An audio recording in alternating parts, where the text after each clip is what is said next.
Okay, I am shaking up some aminos on air for you guys. Michael, I'll let you kick it off because I feel like you have a little bit of a story with this Well, while situation. you're shaking the things, I gotta understand. I was gonna. We have the team like help us with these briefs, and we always figure out like, hey, where are we gonna get to go with this guy? What kind of story we're gonna tell? And I think we have to start with. It says here, nearly stabbed and beaten to death at 16.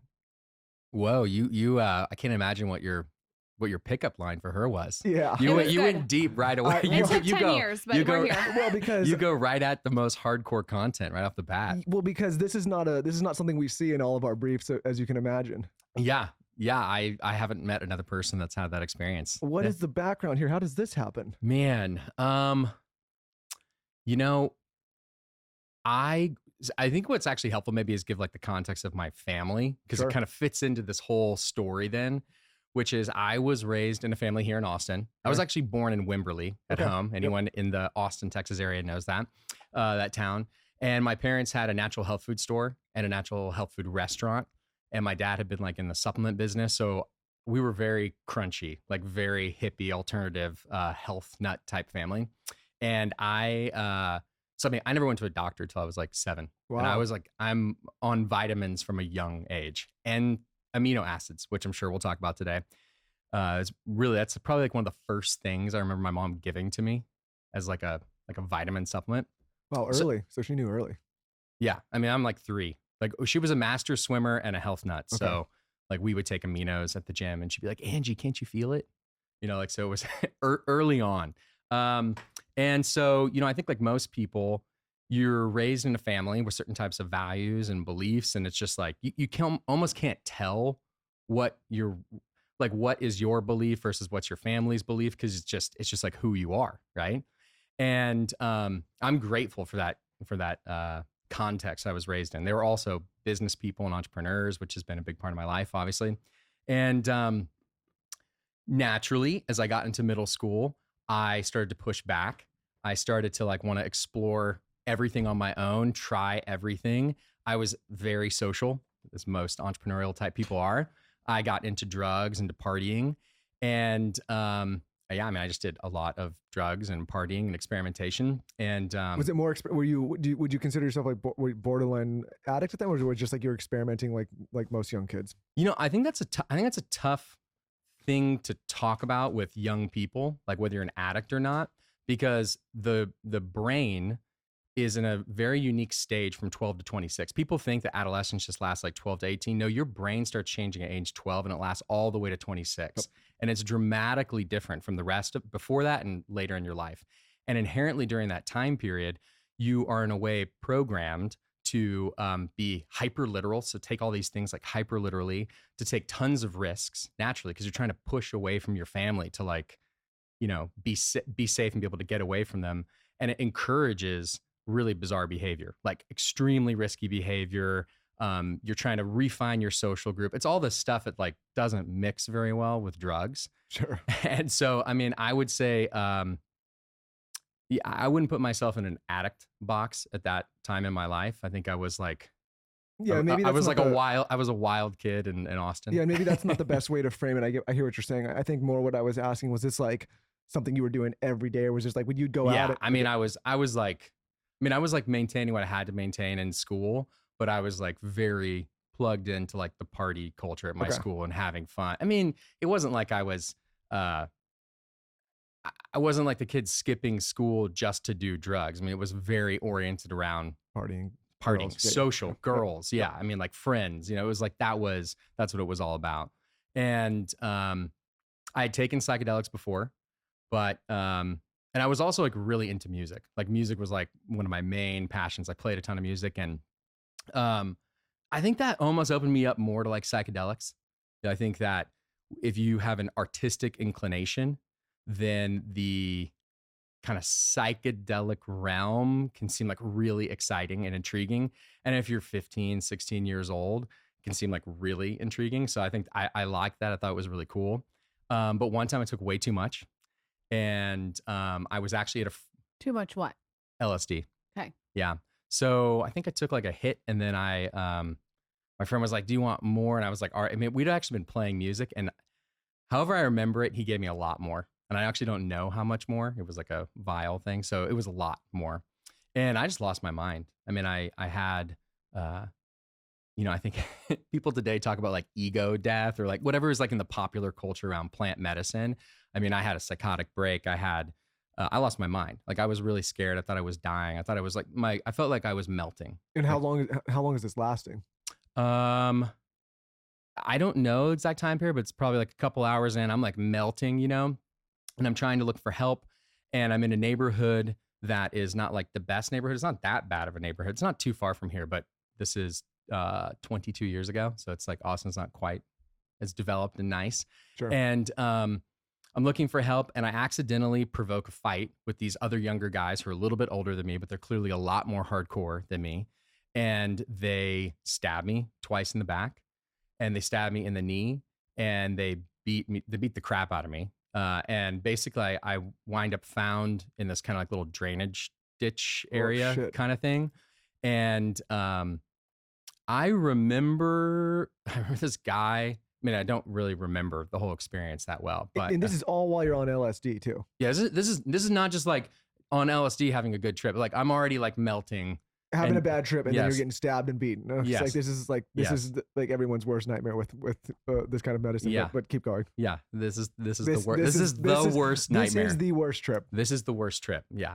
I mean, I'm not trying to like claim it, but no, I mean, listen. When people talk again about like ego deaths and all these journeys and stuff, and I'm like, man, I get it. Okay, so keep going. So I remember this guy. I must have been some like man who found me. I don't know if it's like he was with the police or the ambulance or something, and there was this guy like in a cowboy hat, and I remember him. He's like, "You okay, man?" And like I remember that, and then I basically remember like I knew I was in the care of the emergency people, and I just kind of like let go, and I remember just like falling. Like I felt like I had released, like I had surrendered because I was in such panic before then. And then I woke up a few days later and I was in a hospital bed. And because I had been, on drugs and I had been provoking these things, I was handcuffed to my bed and with a police officer next to me.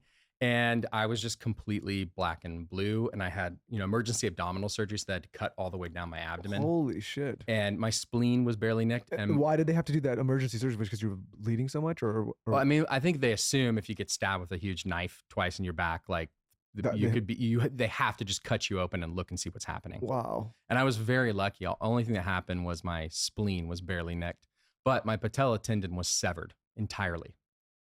Oh, so they had to actually pull my patella tendon back up to my knee and reattach. I still have a cord in my knee. Wow. So, so that's the story. What did your parents think? I just had a son, and I'm like thinking, oh my God, what if this happened to my son? I would be fucking losing it. What was your mom and dad saying during this? And this is a whole new perspective for me now. You just met my 7-year-old daughter's here. I have a 9-year-old son and a 7-year-old daughter. And even doing, interviews like this or a conversation where if I'm willing to share this openly, right? And they're going to listen to this one day, like how do they, just in the whole context of being part of a family, being part of generations and people that love you and that care about you and you love them and you care about them and like this kind of bizarreness occurring. I think it was that bizarre for my parents. I think that they were really scared. And they obviously loved me. And I had always been someone that would push limits, but I was always someone who was thoughtful, and trustworthy, and cared. Like I wasn't like the dude that was like messing with people. I was like pushing my own limits consistently. So it wasn't some crazy off brand for some crazy thing to happen to me. Unfortunately, I have like a couple more almost as crazy stories as these that happened later in my life. So I think for them, it's like just so grateful that their kid's alive and that he didn't die, because lots of other people die in these kinds of situations. And, I'm sure questioning, what could we have done to protect him? Is there anything we could have done? But it's tough, man. I was pretty, like I said earlier about like the brain development of adolescents, like they're in a pretty different place. They can be pushing away pretty hard. And if they're intelligent, or if they think they're intelligent, or they like to be adventurous, just, it pushes you that much more. So I don't know what else they could have done. And I don't think that they thought more than, I think they just felt grateful I was alive. Have you ever done psychedelic since? Yeah. And was the experience anything like that? Let's hope not. No, Okay. it was never, it's never been anything like that. And I think my whole, I mean, that was when I was 16. Right. So, You've evolved. I have evolved, but you know, there were periods when that happened. It was the beginning of tying back to what I was saying earlier about like my childhood. It was the beginning of my health journey. Like it wasn't like, it was the beginning of my adulthood, right? It was a very fast, hard transition, rite of passage to like, whoa, life is fragile. Everything you do has an impact in your life. If you don't do something, it does something. If you do something, it does something. The thoughts you have in your mind, you know, create your life. Like it was an immersive rite of passage. And so from that point on, I embraced a health journey that has like made me who I am today. And that included at first not taking any substances. It was like I wanted to be really not sober for the sake of being sober, but I wanted to be clear of mind. You know, I wanted to like just sort out what was going on inside of me. But then there's been other parts of that journey that have been different than that. My ex-boyfriend got hit in the face with a baseball bat and all of his teeth fell out and he had to get all new teeth, dentures. His entire face was broken, fucked up. And he woke up in that hospital bed and had an epiphany in high school, about the same age as you. When you woke up, was there an epiphany like he had? Did you have some kind of epiphany of like, oh my God, I know you started your health journey, but did you wake up and just look around and be like, what is going on? I woke up and it was like a dream. That's what he said too. It was like disassociative. Yeah. And it's weird now. I've only found the language in the last couple of years, but I have this language like my life is my dream, is my life is my dream, which is kind of a weird psychedelic loopy poem thing. But I really do find that like what my what just like real life is and what dream life is like more similar than we think. And maybe there's some element of like, because we talk about in like spiritual language, there's waking up or being born again or all these types of things. And there was definitely a sense of like, whoa, like, but it was almost like I was waking up into a dream. The luck, Makes sense. the luck. I mean, I don't know how else you go through that and survive and call it anything other than luck. Well, the scary thing is, I think, and this is difficult for any parent now, it's like, you know, we're going to have to contend at some point, you know, to your point, I think about my childhood and being young and reckless and, you know, doing things. You just don't realize what you don't know back then. You don't realize how quick things can change and how dangerous the world can be. And you just go through and it's difficult. It's not like somebody can come in, at least in my case, and be like, hey, quit doing that because like this will happen. You're like, no, it won't happen to me. It might happen to other people. It won't happen. And it's like, I think a lot of young people go through this, and unfortunately, sometimes it doesn't always end up the way that it ended up with you. Like people lose their lives being reckless and doing things that just because they don't have enough experience in life to kind of deal with the dangers that can arise from these sort of things. And it's scary because you think about all the lost potential, and like someone like yourself, like I guess in a roundabout way, my question is when you have that life altering near death experience, it must be such an immediate perspective shift. Does that like immediately launch you into like, okay, I'm now matured by 10 years. I'm moving forward. Like I've left kind of adolescence behind and I'm now have to be a man. I do think there's an element of a really big dose of time, you know, which is a weird thing That's what I'm to saying. say, like, but it's similar. And I think that's one of the things that some experiences, some drugs can give you. They give you a lot of time, like a lot of experience really fast, which can be the benefit of them, can also really be the danger. Sure. Because like, can you metabolize that much experience all at once? So I wouldn't say that like that happened and then suddenly I was like, wow, I'm as wise as a 26-year-old, you know, but it did dose me with amount of time and experience that changed the whole trajectory of my life. Like, yeah, I mean that I ended up, so it was happened when I was 16 and a half. And it inspired me to move out when I was 17. So I became emancipated when I was 17, started supporting myself and really started trying to develop my, not really career then, but like, yeah, just supporting myself and learning how to do that.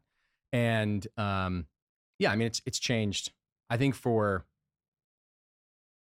I am a person who ever since then has tried to, I think Thoreau said it, like suck the marrow out of life.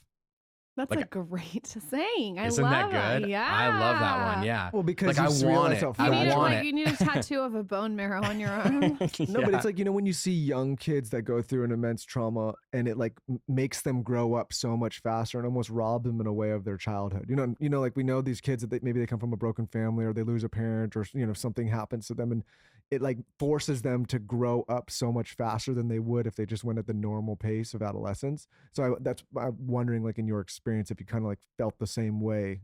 I think that did happen. I mean, I think that, as although it's tricky to say, I think if it had happened to me younger, like you think about it at whatever stage of development that you're at, when a significant life event or a trauma happens, it's going to have a certain type of impact.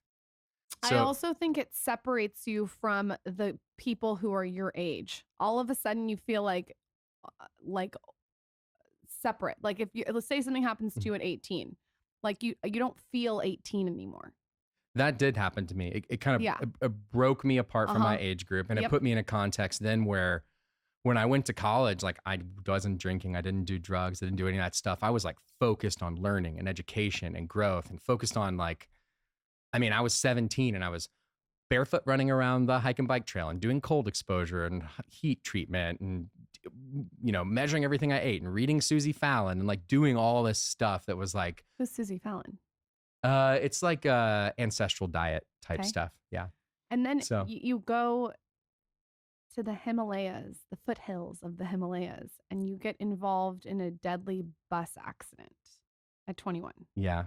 So this is one of the other like kind of bigger, I'm sure when I called my dad and told him this one, it's like, it was scary, but he was like, well, I guess if he got through getting stabbed on acid, at 16. And there's no drugs involved in this There's one. no drugs involved in this one. No, this, yeah. So actually what I ended up doing, so this journey that kicked off when I was 16, I would say kind of kicked off this experience, set me apart from other people, personal development journey. I ended up going to school, college actually, and studying religion and philosophy primarily, really because like I was just trying to like figure out like life, and it was very much not like theology, but like history of religions, and just trying to understand cultures and meaning and place. And I'd also gotten really into yoga when I was in high school, like 17, trying to just heal myself and figure stuff out. And by the time I was 21, I really wanted to go to India. Like I wanted to go to India. And so I arranged a trip to go do service work at an orphanage in the South for about a month, and then to do this advanced program at an ashram in the foothills of the Himalayas. Really cool, like right on the Ganges, like literally on the Ganges. And I was towards the end of this yoga commitment I had made at the ashram. And I'm a pretty talkative guy and get to know people, et cetera. And so I got invited by this guy I had met there to go visit his village for a couple of days. And so I was riding a bus up in the foothills. And anyone who's been to India before, or has not been there before, they drive in such a way that you constantly are going into oncoming traffic. Like you're just going into oncoming traffic to get around people. Like it's terrifying if you come from a more like rules based. But they know how to do it. They somehow do it. Somehow, Sometimes. But not maybe not all the time. So I'm up in the foothills, and actually this is a case where the buses aren't really like going into each other's oncoming traffic, but just a 2-lane, one bus is going up, one bus is coming down thing. And it's always like, by this time I've been there a couple of months, so I'm not like panicking every time I'm in traffic, which is funny. I ended up moving to India 5 or 7 years after that and lived and worked there for 1.5 years and drove the whole time. So I clearly can metabolize trauma, as we'll see. But it just happened to be that my bus and another bus, the backs of our buses, it's like, right on a curve, right at the wrong time, we're passing each other. And my bus and the other bus just barely collide, and their bus just tips off the cliff. And I remember looking out, and I could like see the people's eyes, like this one woman's eyes. And they just tumble, hundreds of meters. Oh shit. And and there's no like emergency services up there. There's nothing. Nobody's coming. No one's coming. And so like after a while, there's a couple other young guys, and in the north, they don't really speak English that much. Like in South India, they speak English more, so I can't even really communicate with people. And but I'm like, yeah, let's go. So just spend basically the whole day, 6 hours, try to get down there, and then yeah, it's just a lot of gore, dead people, and but there were few that were living, and so we kind of built these makeshift stretchers and just spent the whole time trying to carry them up this cliff, and eventually brought them to the top of the cliff. And then there was time I ended up going back down and just helping to get the last guy. There was one guy actually inside the bus. You can imagine the bus is just clobbered. But there's one guy inside the bus and just kind of ripped it apart piece by piece till we could finally get him out. And yeah, I mean, I after hours of this, I kind of go back to the top of the hill and I just like hitchhike back to the little town and call my dad and tell him what happened. And one of the most interesting things about this, though, I wasn't thinking of it when I said I can metabolize trauma, but I never knew this before. But when I went back to my room at the ashram, I just laid down and I listened to John Coltrane Blue Train, which is this album from like my childhood. I love this like jazz album. And I just shook, like violently shook. And only years later, 10 years after that, I ended up working in behavioral healthcare and learned that that is what people do, like animals do in a healthy trauma response. After you have some type of physical trauma, you'll actually shake it out. Like your nervous system will release it. The work of like. And what happens if you don't shake it out? It gets stored within your system. So is that like where PTSD might come from? Yeah. So I mean, I'm not obviously an expert in this this field, but yeah, exactly that. So actually the ability to shake it out after a physical trauma dramatically improves your later experience of how you remember and process. Is that why trauma. You see dogs, like something happens and they do that and weird they shake? Yes. Huh. So it's been studied actually a lot. That's interesting. Yeah. And so I just did that and I was like, am I crazy? But I did it intuitively. And I do think that I was able to process that one, I don't know, better or something. Can you actually make your body shake after a trauma yourself, or does it have to be your body doing it involuntary? That's a good question. I think it's about reaching a level of being relaxed or of kind of like release, and then your body will do it. Huh. So maybe like people that can't do it, they're like just they're pent up so much and they're burying it so deep that they just like it stays in them. It's almost like the cold plunge, the parasympathetic like shake. It is exactly that. Huh. Yeah. I mean, it's playing on the same, it's playing within the same framework of like the parasympathetic nervous system. That makes sense.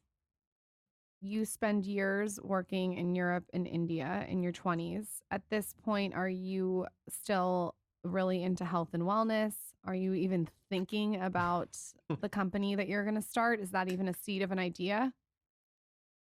I think there's not a seed of an idea. I think there's the seed of like who I am is always there. I always go back and it's like, gosh, if I were going to start a company for 3-year-old Angelo that would like make his mom happy, it would be like an aminos and coffee company. It would be like, that'd be the company for my mom and my dad, to be proud of me. So I don't think it wasn't some intentional thing. I was like scoping out and perfecting in those years, but it's always been in me. But in that time, I think it was more. So if there was a psychological impact from that whole bus experience thing, I think I actually became less health oriented and more success and performance oriented. And I always have that thread. Like the big threads inside me are kind of like fun is always number one. Like having fun and playing is always number one. But then it's like trying to be like healthy and balanced or like win. And suddenly the desire to win and to be successful took over, which maybe was some form of like a defense mechanism. I don't know. And so my focus at that time was like, I want to live overseas. I want to get really good at other languages. I want to be this international businessman. And like, it was a younger kind of like 20 something male, like I want to win, crush the world thing. So it was fun though. I mean, I learned a bunch of languages. I got to really like getting to live in France for a few years and become fluent in French and just like experience this whole other side of me that I didn't know foreign languages as a kid. So learning a foreign language as an adult, you see a whole nother side of yourself, like how you might express yourself, like in these other, this whole other frame you know, and it was an awesome adventure too. So I met my now wife at Barton Springs in 2006, but then we didn't really start dating until 2007. And then I invited her to go to France with me, and she quit her job and she moved to France with me. So we got to live overseas for several years together, and it's a pretty awesome adventure. Then basically, I should have done something like that. Yeah, well, you didn't take me to France to live overseas. I took you to San Diego, Lauren. Yeah. So all that basically, you know, what really clicked was she was like, yo, I want to have babies now. Let's go. And I was like, you can do it in India. She's like, no, I can't do it in India. And she honestly just really wanted to be in Boulder. Like that's where she wanted to be, even though we had met and been from Austin. So I actually went on I got very into meditation all these years. Like I've done so many 10-day meditation retreats and so much just meditation. Quiet meditation. Like you don't say anything for 10 days. Yeah. My favorite retreats are 10 days. Okay. No reading, no writing, no talking, no eye contact. What do you do? 10 hours. You do 10 hours a day of meditation. And then if not, you're like sleeping or walking. That probably helped you heal. It did. I've bet you, because you're introspective and you can really sit with your feelings and figure out why you're feeling a certain way, I bet. Totally. Yeah. Yeah. I mean, do you have to work your way up to a practice like that? Like, or can you just straight up go into a 10-day? You can straight up go into a 10-day. And as you can imagine, I think this goes back to the dose of time conversation we had earlier. That's a very high dose of that kind of stillness and meditation that will have, you know, psychological repercussions on you that I think then you have to be prepared to kind of like work through after. But you can totally do it. I mean, people go through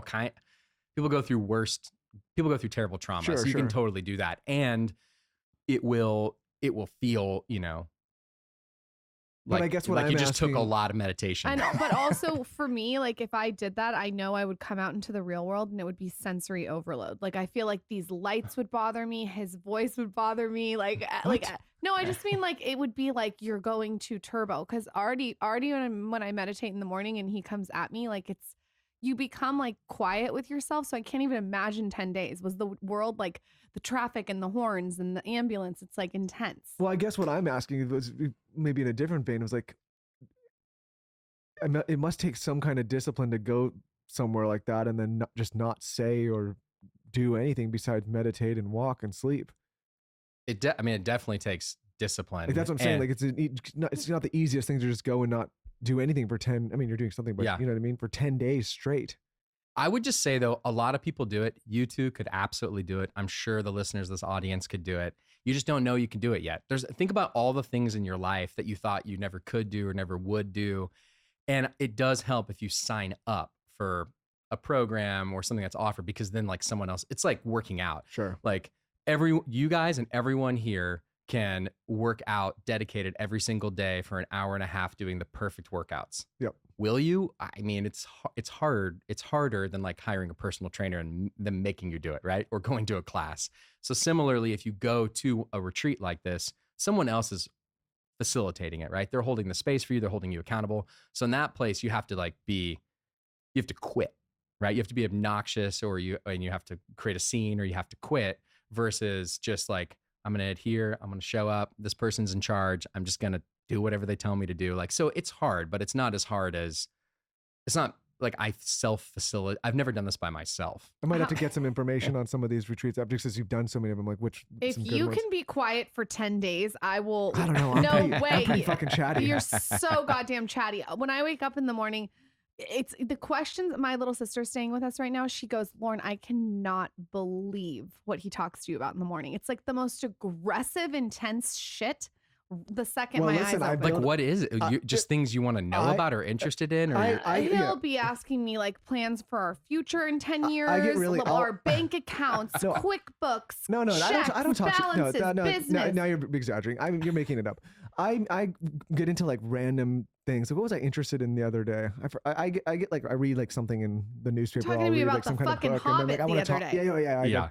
Yeah, I was like into the Blue Wizards or whatever the hell I was into. It's intense. But no, I've built a career chatting, and then I've built a business that does more chatting, and then like now, you know. I'm going to send you away for 10 days. I'm going to get him a gift card for his birthday. What sold me, the reason I think I'm drawn to this part of the conversation so much is I think that someone like myself would benefit immensely from going somewhere and being quiet and disconnecting for X period of days and just not having this or that. Like, Or me. yeah, and I just think it'd be an interesting experiment for me personally. I think you're right. I think that what you would discover if you committed to that kind of experience is how much you're influenced by things outside of you that you actually don't want to be influenced by. Sure. You think you do because my sense is, and this is like most successful business people or successful people who are successful socially, is that you're really good at responding to people, right? And that's what I found too. Like I'm good at like someone throws a problem my way, like I can respond to it, or I can, do witty conversation. I can do all these responsive kind of reactive things well, which is great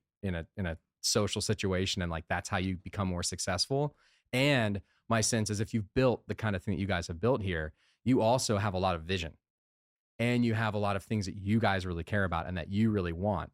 And when you take more time to slow down and take out all these other stimuli that are constantly coming at you and you clear them out, this actually brings it right back to where the story started. Was I was at a retreat in India, one of these in India. They're all over the world, but I was at one of these in India, and I was kind of processing through like all my business career stuff, and Carrie, who's my wife, like what she wants, da, da, da, da. And by the end of the 10 days, all the other bullshit had just burned away because I didn't have anything to latch onto. I couldn't like write all about my business ideas, right? All it was like Carrie stuff and business stuff and all these things. And by the end, it all just burned away. And it was like, Carrie, we're going to get married now. We're going to have babies now. We're going to go wherever she wants to go now. Okay, here's a life quit hack, my job. ladies. Send your husbands or send your boyfriends to a 10-day retreat and make sure they come out of that retreat saying your name. But what you're saying is it quieted all the kind of like BS and stuff that didn't really necessarily, matter, or that you shouldn't have necessarily been focused on at the time, and it made you focus on the stuff. It got me clarity in that moment. Yeah. And I would say I've done other retreats, and the end of the retreat was not Carrie. So sorry, not to scare you ladies, but at that time of my life, at the end, it was like, that's what's important. And literally I quit my job the next day and moved from India 2 days later. I was like convinced, but I'm kind of like that too. Like I get clarity on something and boom, I move for it. I go for the next thing. And I would not have gotten there if I had not just taken the time to turn off all the other people talking to me. And even my own, because this is the thing that's, I think, confusing sometimes. I think it's just other people talking to me that are, I mean, I'm not trying to make it sound bad, other people, but like other people's needs or ideas, or me trying to be validated by them or be successful in their eyes. Or to-do lists. Or to-do lists, yeah.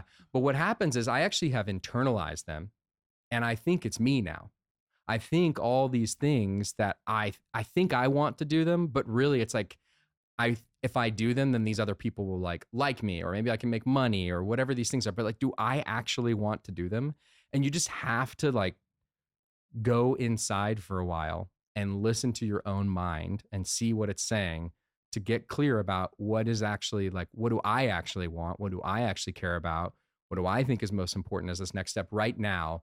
And I'm not going to blame anyone else for it. It's no one else's responsibility. It's like just getting clarity for myself and then making a choice and taking responsibility and going for it. So I think we should sign you up right now. Let's get online, let's get and we're gonna Honestly, enroll you in the I could use program. 10 days to myself. Yeah. This sounds like a good idea. Let's send you off. You're gonna go. You're not gonna do anything but sit there in silence, and I'll be over here. Is it a beautiful setting? That's got to be a pretty setting. What is your, just like really quick side tangent before we get into aminos? What is your meditation in the morning every single day now, based off what you've done? That is such a good question. I have made this shift in the last year and a half to walking. Walking meditation. Naval Ravikant does that. Yeah, I used to be really into sitting meditation, and now I go on I basically walk from my house to this lake that's near my house and walk around the lake and walk back. And you don't bring your phone. You don't have any like stimuli. You just walk. It depends. Sometimes I bring my phone. So it's not like, I'm not saying right now I do the super pure walking meditation. So I'm in no way saying like I'm this guy that does pure form meditation every day. But my sense of how I get my needs met for that clarity is basically getting outside and going on this walk every single morning. And sometimes I have my phone, I pick it up and I kind of like follow up on something, right? So that's at odds with all the other stuff I just talked about, but that's what works for me now. The other thing I do is I love my Shakti mat. You guys know those? It's No. it's like a acupressure Oh, mat. yeah. Yeah, we have that, Michael. Yeah. So like the acupressure mat, I really sometimes I do that. I'm gonna dust the old acupressure mat off. Yeah. I got it nude to match the house. We have one, Oh, well, and we as also long as have you the did that, I pillow. mean, I'm gonna put that on my neck. That sounds amazing. They're pretty intense. I mean, it's like I love. It sounds like everyone at this table likes intense, though. Yeah. I'm just gonna go ahead and say you like intense. pull out the old bed of nails. I mean, honestly, if they had a bed of nails and actual nails, I feel like we would have that. I can make you one. I No would problem. get it. Yeah. Quick question Uh-huh. too. How long is the walk? Is it 10 minutes, 30 minutes, an hour? It's about an hour to an hour 15. And that's your meditation for the day. Yeah. Okay. I mean, that's the thing. Again, that's the thing that I find that if I do that, the whole rest of my day is different, and I feel more grounded in myself. And the only other, I guess, selling point I put out there for walking, and not saying as instead of sitting meditation or whatever else you do, is going back to like trauma related stuff. Left right brain hemisphere like interaction and the ability to basically synchronize them. When they discovered EMDR, you guys know what EMDR is? Yes, I do. My sister's done that. Okay, yeah. So EMDR was actually just the clinician who discovered that. It was like through walking, because she realized through walking that there's a left right brain hemisphere thing that happens. Huh. So I think that for myself too, maybe because I have like this intensely analytical side of me, and then also this like, it's funny, I'm even doing my right hand for this intensely analytical side of me, and this like way more free-flowing, creative, kind of visionary, out there, dreamy side of me. I think they're kind of in conflict sometimes, and I actually think through walking, I harmonize them. Sounds like you. You got to try walking meditation, man. Yeah, I've struggled. Well, I'm working on it, but I've struggled with sitting. But the walking thing sounds like I would like it a lot more. You just go for a walk. I'm not like sussing out keeping and my eyes funneling closed. meditation right Well, now. I'm experimenting with it. Yeah. I'm trying to find like kind of my his thing thing is. that works. Like she was into Joe Dispenza for a long time, and I love listen, Joe I really Dispenza. admire what he's done, Joe but it's Dispenza, a come little on the bit podcast. too like in my. I don't want to hear him talking to me. Yeah. And I admire what he's done. Yeah. Say that, but just I have that same experience that like the way my mind is, I don't do well. I don't thrive being facilitated.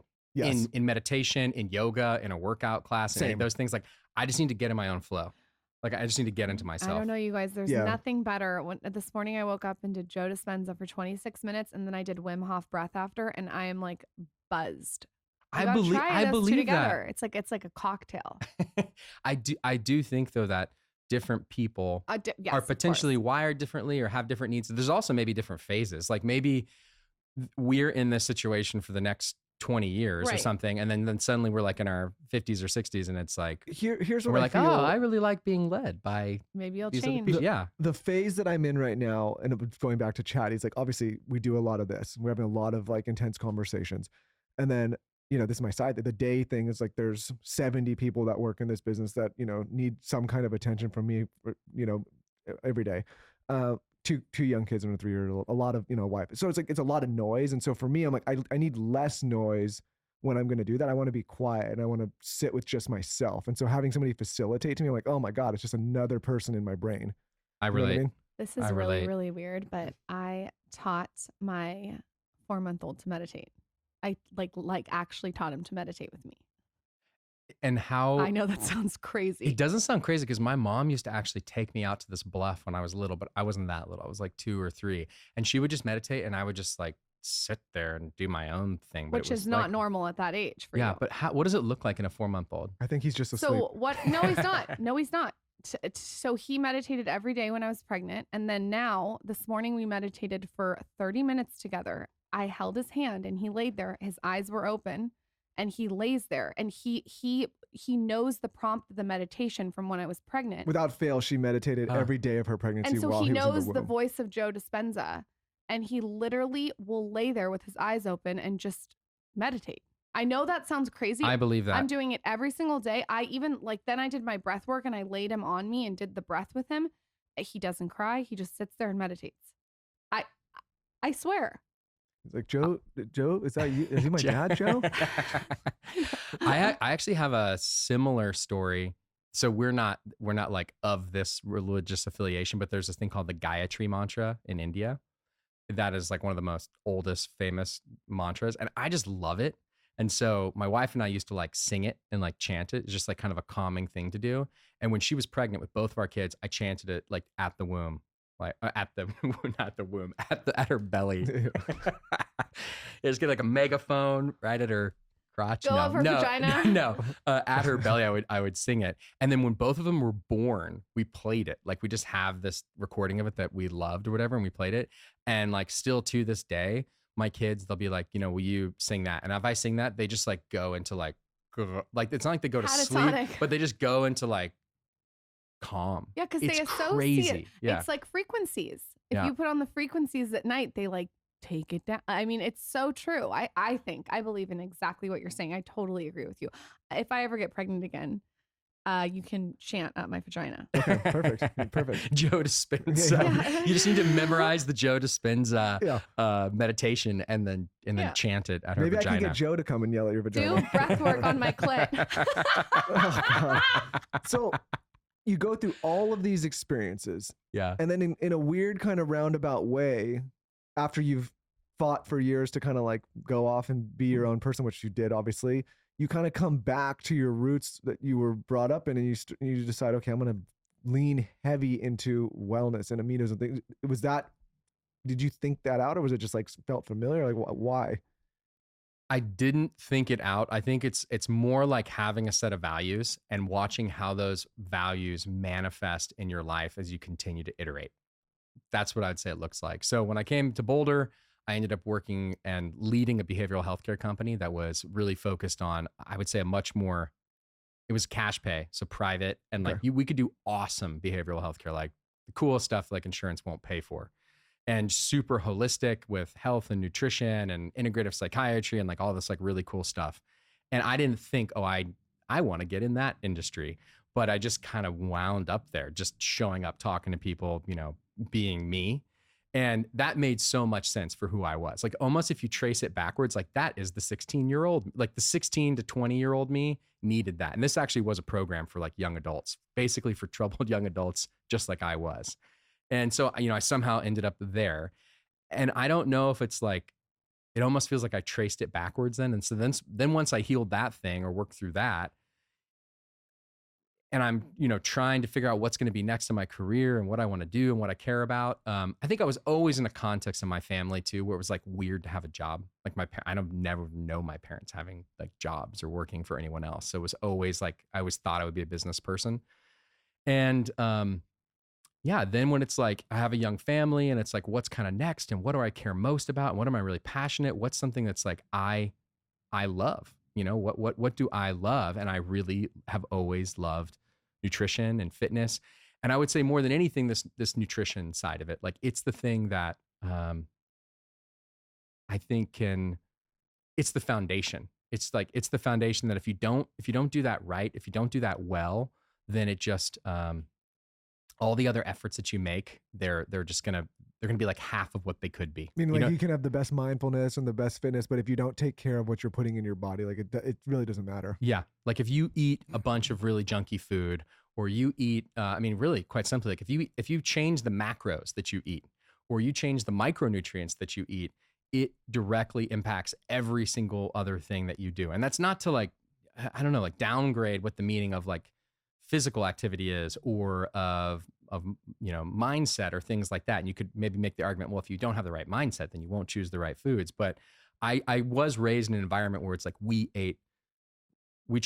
really thought about what we ate. But you can make the argument that it would be almost impossible to get the right mindset if you're treating what you're putting in your body like shit, right? If you're putting terrible things that are going to affect, your hormones or your inflammation levels or your brain or whatever, like it's very hard to get the mind right then. That's where I came from. And so maybe this is the most important point. Rather than me coming and telling other people, like in the conversation we were having earlier about the meditation thing, right? Like, is Lauren's thing right or is Michael's thing right?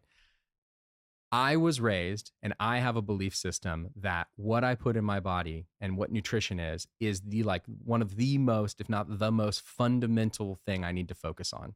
So if I'm going to keep growing a career and trying to have integrity with the world and give my children something to be proud of in terms of what I work on and just like have meaning in life, focusing on doing something like making a functional food company and a supplement company is where I can find the most meaning in life, where I can do like this greatest good, because it's what I believe in. It's where I'm coming from. It's where, you know, it's how my parents raised me. It's what all my experiences led me to. And again, I think there's other people that maybe find a calling to like be Joe Dispenza. So no, it's going to be, and I don't know enough about Joe, but like, to lead people in this whole mindset meditation approach. And that's going to be the most important thing. Or someone else who's going to be totally focused on activity, or a pastor thinks they're going to, help people through bringing them to some experience of God through that. Like there's all these different things that people feel callings to. Like maybe, I think the simplest thing is like, this is my calling and I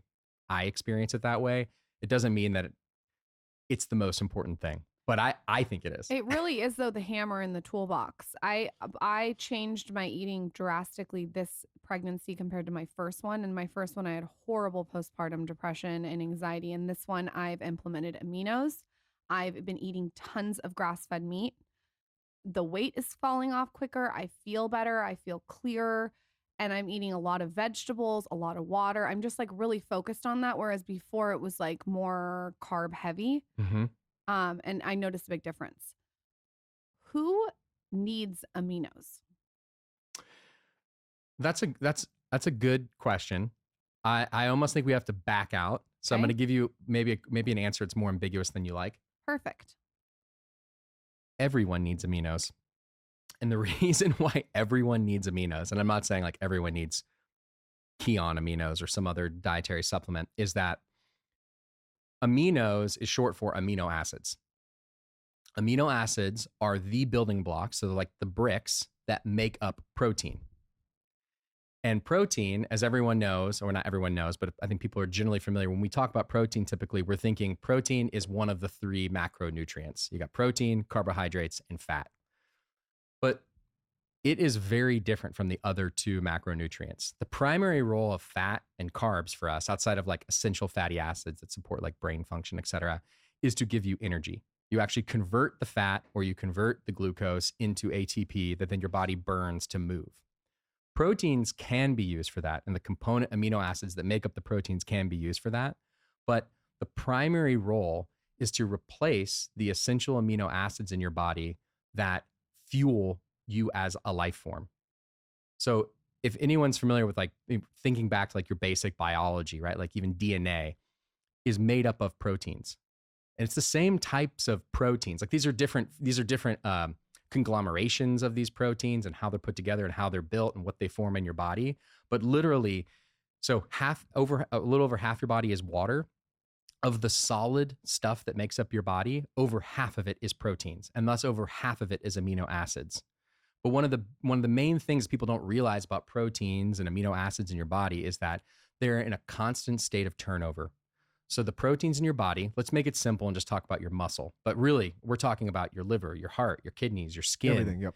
Enzymes. When people talk about enzymes, those are proteins. Your neurotransmitters, so the chemicals in your brain that make you feel and think and have emotions, the precursors of those are amino acids, or they themselves are amino acids. So like your whole experience of being, maybe not the fuel that you burn to move, but like your whole rest of your experience of living, those proteins are in a constant state of turnover. They're breaking down and then they're rebuilding themselves. So you get rid of the older proteins and you create new ones.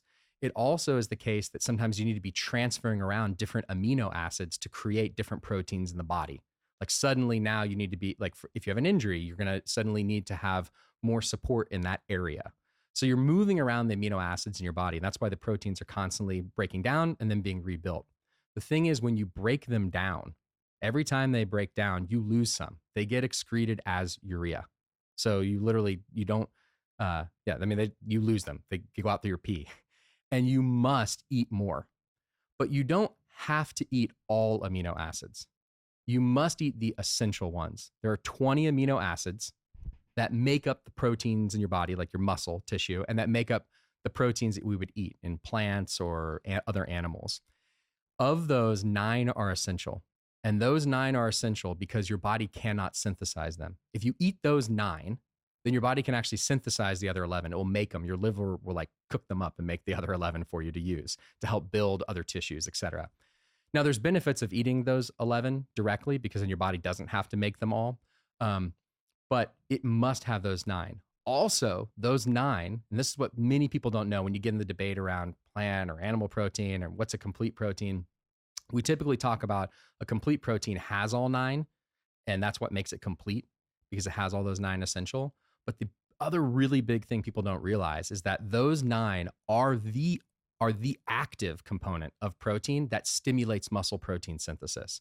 So the thing that helps you rebuild the protein, you do not have to have the other 11, not just because like you don't have to have them because your body can synthesize them and make them. Like it will incorporate them when it builds your muscle. Like it'll use them as like a material, but they don't have to be present to kick off muscle protein synthesis. But the others do. Or all 9 must be present at the same time. So literally, if you are a human being, you need amino acids every single day. Okay, well, so if someone is not getting all 9 amino acids, what are the symptoms that they're experiencing? Like, are they tired? Are they hyper energy? Like, what are the experiences there? What's their vibe if they're not getting them?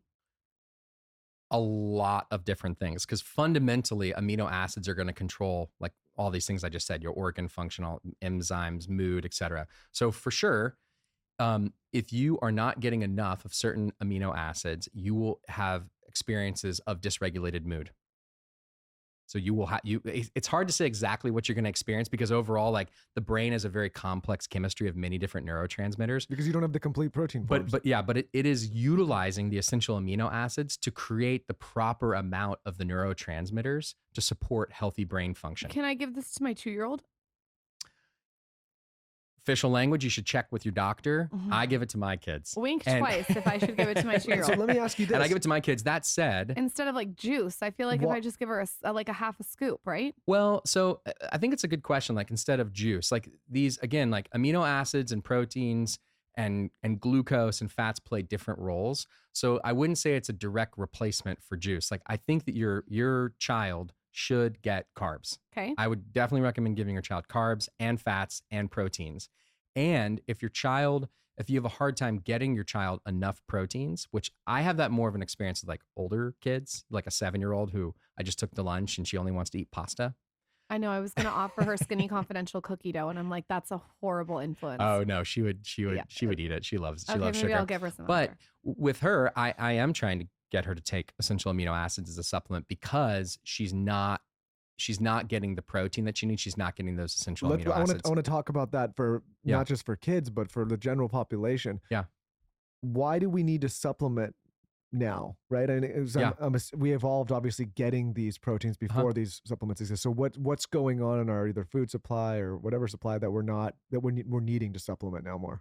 So I think this goes back to a question of what we're ultimately trying to achieve, which is kind of similar to what I was saying about Lauren. Like, well, I don't know that I would just replace it with the sugar water. If your kid's not getting any other, carbs or glucose, then give them that. But overall, in the history of the world, we've gone through different stages of different diets. And the stage that we're in today gives us the opportunity with modern science to see what makes the human body perform optimally.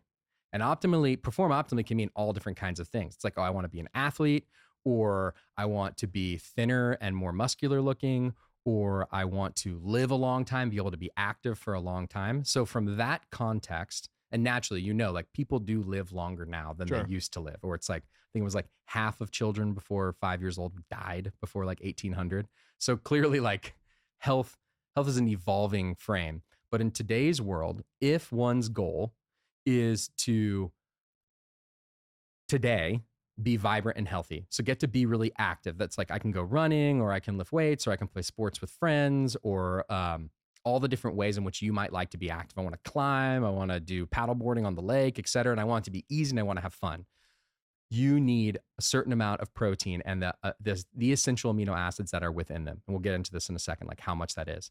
Similarly, if you are in a situation in which you feel like you're overweight and you want to lose weight, consuming more protein and the inherent essential amino acids or the essential amino acids that are in them are going to directly support that. And I can kind of break down each one of these. I want to stay on that for a second because I do feel that people have been led astray as of recent on cutting more proteins to lose weight, right? Like people, like it's this. And listen, we've talked about plant-based diets or veganism or whatever, and I don't think there's anything wrong with that. But I think that if you're going to take that approach, it's very important to get the right proteins and the right aminos, because to your point, I think people have been given advice that you can maybe hit some of these fitness goals or weight goals without some of these things, and I just don't believe that to be true.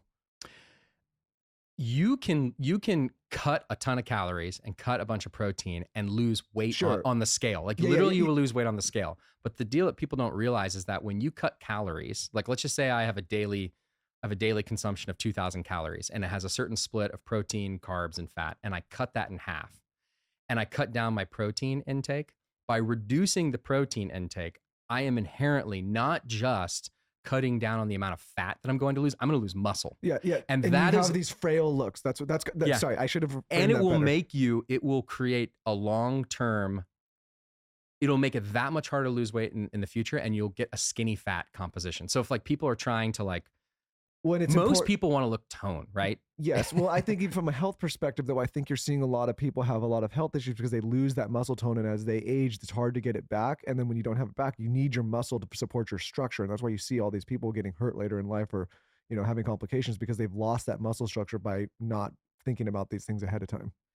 I'd say we get into longevity in a second, but just to say muscle, I would argue, is the most important asset to take into your basically 50s and beyond, because it becomes that much harder even after that, to ensure that you not only have the most vibrant, active life and that you don't like fall and get hurt and can't recover from it, but also to help support cardiovascular health, metabolic health, et cetera. Like it's the asset to invest in. But in terms of weight loss, so I think what many people don't realize is they jump between starving themselves or trying to exercise a bunch or do a bunch of cardio. And if you just kind of like slow down and really look at like how it all fits together, you have a basal metabolic rate. That is like when you're just lying down in your bed, you burn a certain amount of calories just to like be, right? And so if you don't do any additional exercise and you consume less calories than what that basal metabolic rate is, you are going to lose weight. Like you will absolutely lose weight. You'll lose some fat and you'll lose some muscle. Unfortunately, muscle is actually even easier to lose. It's like 700 calorie deficit makes you lose a pound of muscle versus 3,500 calorie deficit makes you lose a pound of fat. So it's easier to lose muscle if you start cutting those amino acids and the protein that you need. So just whatever your basal metabolic rate is, like, you need to just think about how much I'm going to eat relative to that. Then people think, oh, if I exercise, it'll help me lose weight. But if you actually look at how many extra calories you burn from like going and like running for half an hour or for an hour, it's not as many calories as you think, especially if you're eating like more processed foods. So then fundamentally the question is, well, then how can I eat foods in a more thoughtful way to help increase my metabolism overall? And proteins and amino acids are the most obvious solution for that. And that is because as you increase the amount of muscle that you have in your body, and I'm not talking about like for women, it's not like you're getting like jacked or anything. It's just like if you have like a little bit of fat underneath your arm, just imagine that becomes more toned muscle instead. You increase your basal metabolic rate. Literally the amount of calories that you burn just doing nothing go up. And on top of that, whenever you consume protein or amino acids, there's something called diet-induced thermogenesis. So this isn't like a fat booster thing. It's like jacking up your metabolism or making you all hot, or like, like it's not like a stimulant type thing. But literally by eating protein or eating amino acids, you stimulate this muscle protein synthesis. And that process alone, the process of having to create the new muscle and create the new proteins, increases your metabolism. So if Enhance helps you burn more fat helps faster. You burn more fat faster. While you're being while you're eating. Yeah, and what about the calorie of a protein or the calorie of an amino acid? And amino acid is even interesting because basically we can get to it, but essential amino acids are 3 times more effective than whole food protein gram for gram at stimulating muscle protein synthesis. So it's like a third of that is equal to 1 gram of protein. So you could also be someone that's like, maybe going to the gym, you're slamming all these protein shakes and eating a bunch of steaks or meat, but you're doing yourself a disservice where you could have some aminos and get a much better effect. I mean, in addition to those, right? Is what you're saying. I think it's thinking about like which tools you're going to use. So overall, if you let's keep the focus more like on the weight loss thing. We can get into strength, we can get into performance and athletics. Let's keep it on weight loss. I got to lose 20 pounds. Okay. So I mean, really what you want to be trying to do is to consume at least, figure out what your figure out what your basal metabolic rate is. Like, this is how many calories are just burned doing nothing. Don't even think about, I'm going to exercise or do all these other things. You need to get below that. And however many calories you have below that, like, that's basically how much fat you're going to lose if you ensure that you're eating a much larger amount of protein. So I would aim for at least a gram, and we'll explain then how essential amino acids can make this even easier and more efficient. For the target weight that you have, you want to eat a gram of protein per pound of that body weight. Okay, that's what I'm doing right now. Okay. And I'm doing my aminos, my Kion aminos. Awesome. I like the mango flavor the best. Me too. That's my favorite. Okay. Although it's divided, but that's my favorite. What flavor are we having now? Mixed berry is amazing, but I just love the mango flavor.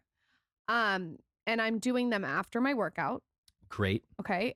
I was only doing them after my workout 4 days a week, but after this podcast, I'll be doing them 7 days a week. And I'm doing weightlifting. Awesome. Okay. Can you do it during the workout? That's how I do it. I put in the water and I just kind of do it. You can take aminos.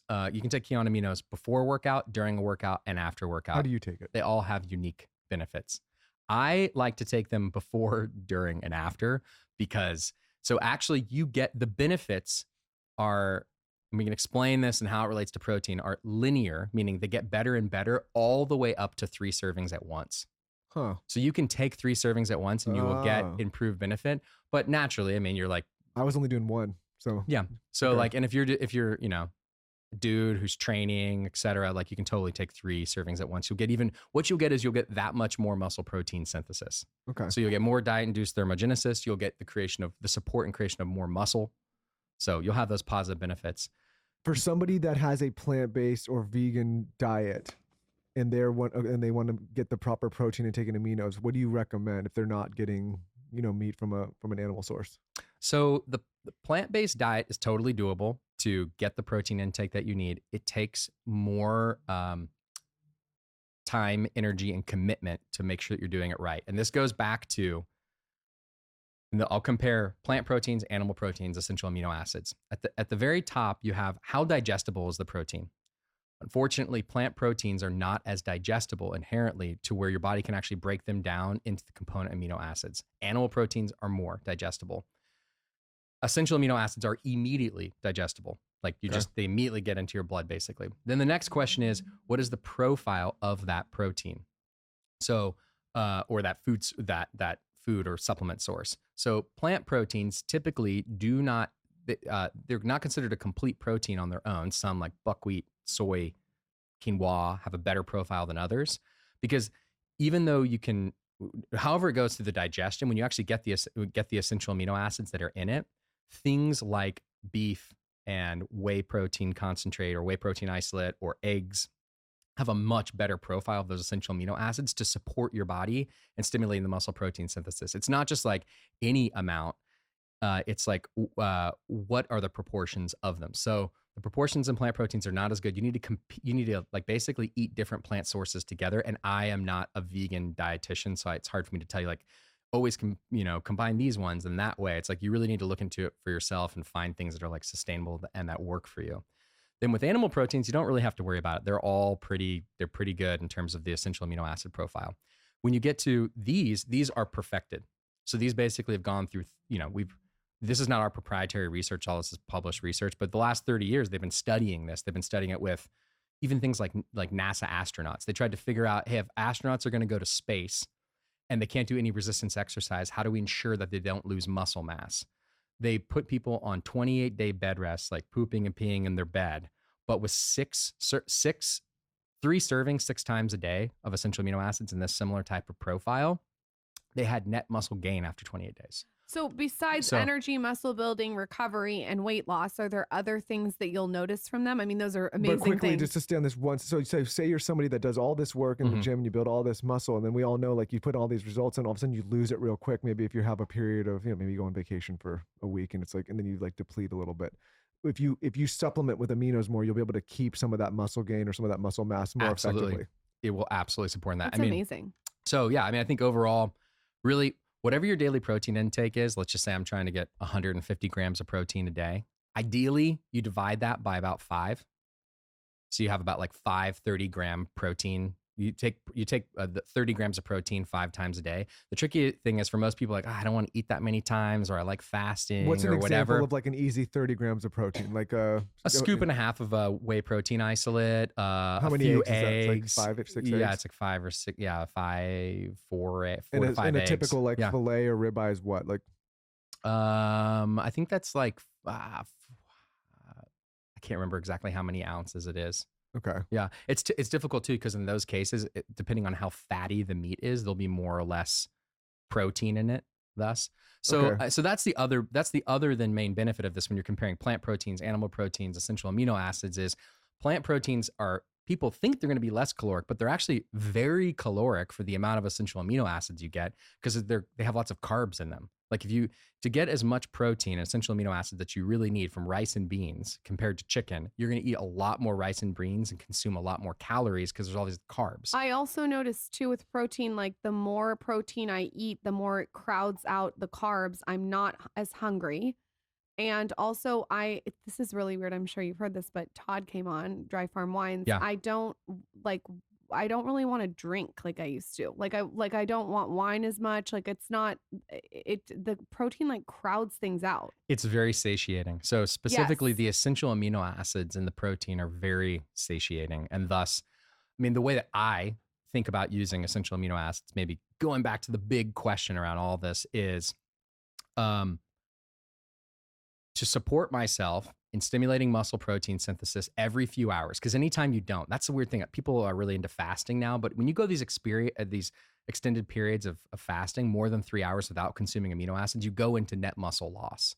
So it's because your body's trying to sustain levels of amino acids in your blood, and your organs need them. And when your organs can't get them, it starts breaking down your muscles. So because your muscles are the reservoir of amino acids for your body. That's why they're so important for longevity. So it takes it from the muscle. It breaks down your muscle to feed all the other needs of amino acids in your body. So interesting. So if you in terms of like first thing in the morning, snack periods, like still eat good, healthy, whole food proteins, whether it's a plant-based diet or, it's animal-based.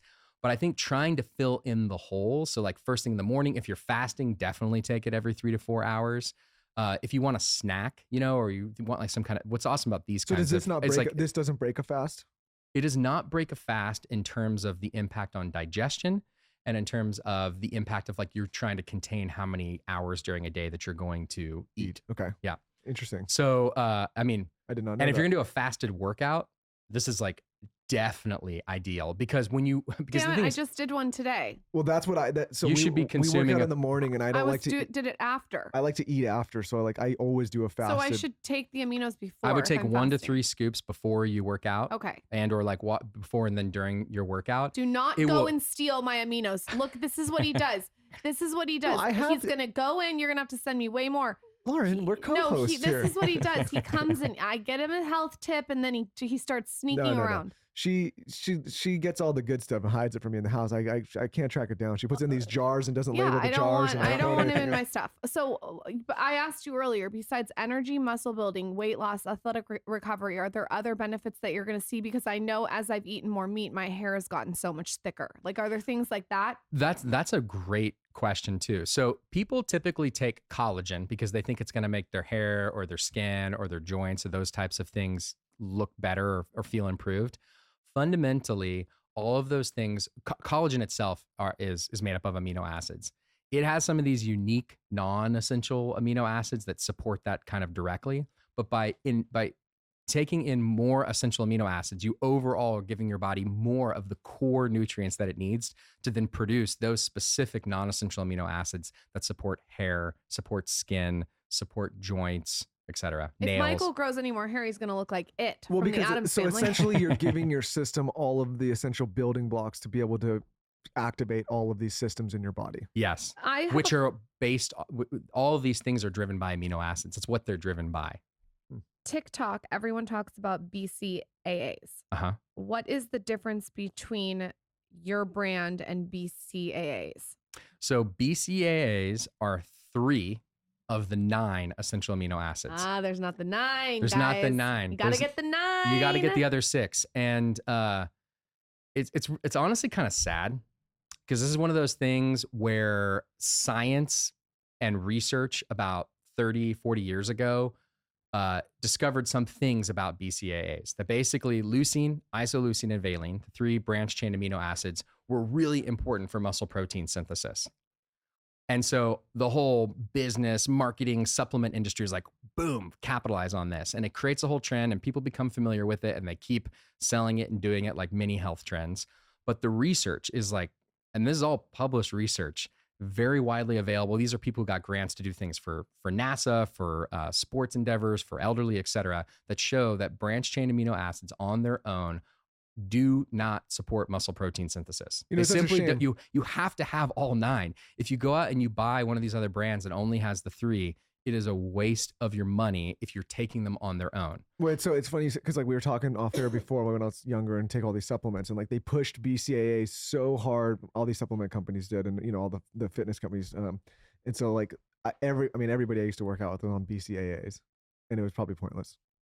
Well, and again, I like to be a little nuanced in this. Like, if you take them in combination with certain other proteins, they can enhance the impact of that protein. Because basically, if you're eating kind of like really deficient proteins that don't have good amino acid profiles, and then at the same time you enhance them with these other amino acids, it can have a beneficial effect. But understanding all that science, any of like your gym bros, they don't know. We were taking No Explode, Cytogainer, and BCAAs at the same time. When Yeah. Michael and I first like re-met again after we went to high school together, and then I saw him at this bar after college, and he was wearing overalls with no shirt on.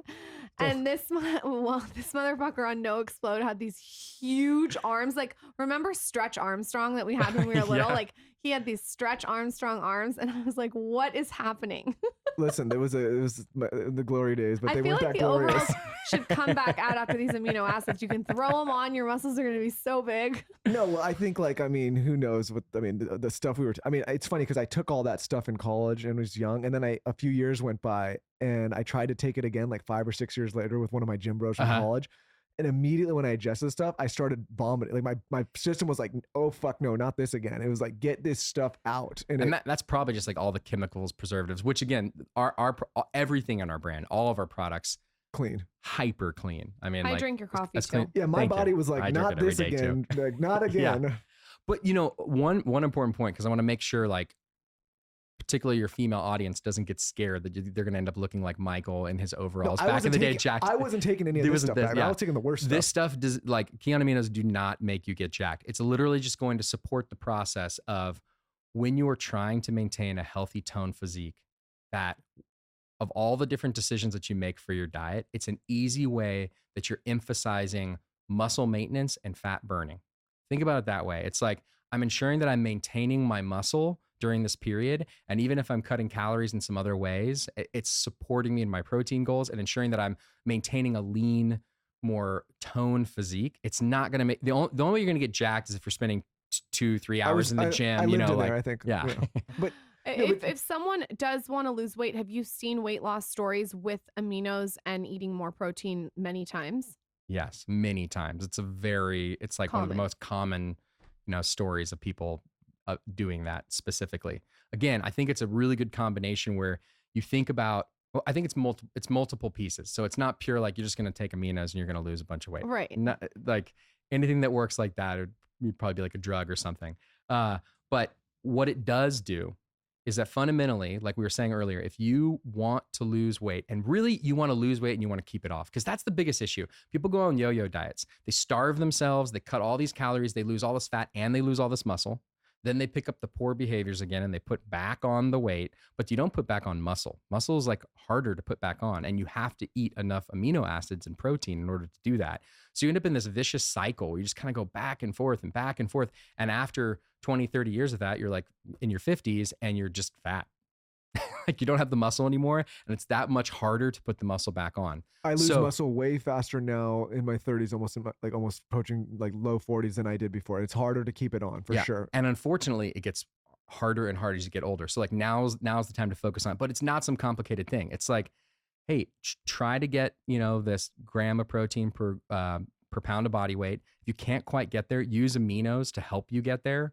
You can take a third of the amount to create the equal amount of proteins. For example, if I take one scoop, which has 5 grams of active amino acids in it, it's equal to 15 grams of protein for muscle protein synthesis. Now, you wouldn't want to replace your entire diet with it because you want to be eating whole foods, et cetera, but it's a really easy way to get there. And it's, you're not dealing with all the digestion and the food and the calories, et cetera, that are involved with like the whole food protein. So in that case, it's a great way. Why I think it's been what works so well for people is it's like, hey, I'm ensuring I'm getting in my daily protein. I'm not overeating like crazy. I'm putting aminos in these other targeted ways. If I'm fasting for snacks, before, during, or after workouts, and that way I'm stimulating that much more muscle protein synthesis. It's that much easier to just be burning calories all the time without taking some kind of stimulant or like starving myself or feeling hungry all the time. And then like obvious exercise, like honestly, like I walk and lift weights, man. I've been doing more kickboxing and stuff like that lately, but like, it's not, you don't have to push yourself to some kind of extremes. This, I think why people like it so much is it's easy. It's easy. It tastes good. It's like a fruity flavor. It's natural. It's clean. This is what I do. You said you use a shaker, but have you tried using a frother? So what I do is I take my Yeti. Yeah. I put my heart ice cubes in it. I fill it with Mountain Valley spring water, and then I put the aminos in, and then I froth it. And it's delicious. If you haven't tried a frother. So I've done the frother. I feel like maybe my frother is not powerful enough, but because there's further like processing you can do of amino acids to make them like these micro nanotized things. I forget what it's called right now. We don't go for that extra degree of processing because it's just to make them more pure. Basically, right. We want to keep them more pure. And thus I find that when I try to froth it, it doesn't like blend up perfectly. Like sometimes I get like a little bit of like little particles, but if I shake it, there's none. So I would just say that to listeners, if anyone tries it. A frother though too. Can we get like a Kion high powered frother? Lord, he just said the frother doesn't work. I've tried. I mean, I want to see your video of you doing I'm it. gonna do it. Or we should survey the audience. Anyone who listens to this ends up trying, like if they get it to work with the frother. If they can get it to work with the frother and you show me the manufacturer of that frother, I will make a Kion frother. We will make a Kion frother. We'll make a Kion aminos make frother. Make sure it says @Kion on it for Instagram. No, I personally don't have good froth control. Every time I use that thing, the water sprays everywhere. The move with the frother, just you put it at the bottom of the cup, and then you froth, and then you turn it off and take it out. No, I have a great frother. I'm going to show you. It always gets wonky with me and shit goes flying all over. Before we go, I want to do a giveaway, but I have one more question. Okay. Vegan, non-GMO, gluten-free. This is the purest one that we can get on the market. Is that correct? I believe so. This is the purest one you can get on the market. And that is through searching the absolute, like just being so driven in the supply chain to find the best raw ingredients we can get.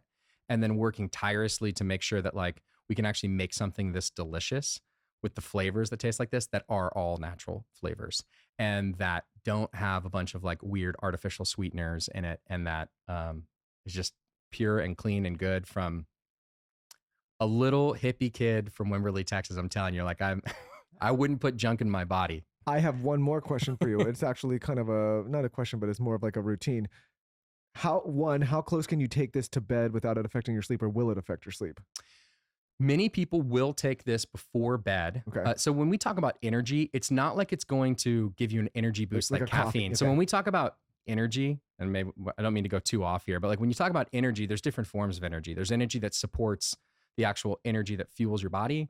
There's energy that facilitates like muscle contractions, et cetera, and facilitates the mitochondrial health at the level of the muscle. And thus, when you take this amino acid supplement, it gives your body what it needs so that so that fundamentally your muscles will function properly when you're doing an activity, and that you have proper amino acids for your brain and for mood, et cetera. Because another thing that happens when you do activities, it burns more. Not to bore your audience, it burns more of one specific amino acid, leucine, and tryptophan actually shares the same pathway as leucine, which then increases FHTP in your brain, which increases serotonin, which makes you tired. And that's why people get tired after extended exercise. So when you're taking aminos, it ensures that you don't get tired from that. So overall, it's going to give you acutely, like it's going to give you energy today. If you're exercising, allow you to like keep moving, going longer, not getting fatigued. And it will give you energy for like overall mood, but it's not going to keep you up. It's not caffeine, which is actually an adenosine blocker. It basically like blocks signals in your brain. brain. So that's why when you take this before and during a workout, you feel like you have a more effective workout. At least I do, because you feel like you have more energy to participate in that workout. Yeah, you will have less muscle fatigue, and thus you feel like you have more motivation. And on top of that, you prevent the muscle breakdown. So yeah, and honestly, performance-wise, you do like, there's nothing better than combining essential amino acids and exercise together to maximize the benefits of your exercise I will never do a workout. Okay, without so you're taking taking it mostly centered around like before you're going to work out, during, and then after, but you're not really like, oh, I'm going to bed now and I'm gonna take you're mostly having your 3 servings around. Yeah, if I was in a stage right now where I was trying to be a highly like competitive athlete, or I was someone that really like just like wakes up in the middle of the night hungry, maybe I would consider taking it at night, because what it's going to do is it's going to kick off one more stage of muscle protein synthesis before you go to bed. It's going to keep you from getting hungry.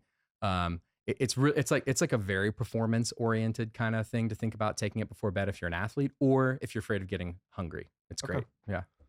We've covered a lot of ground here today. All right, so we're going to can we give away a bunch of amino acids? Let's do it. Okay, let's do like a whole packet for one of you guys. And all you have to do is follow at Kion, Kion, on Instagram, and tell us your favorite takeaway from this podcast on my latest Instagram at Lauren Bostic. We also have a code for you. I personally am going to recommend starting with the mango. That's my favorite.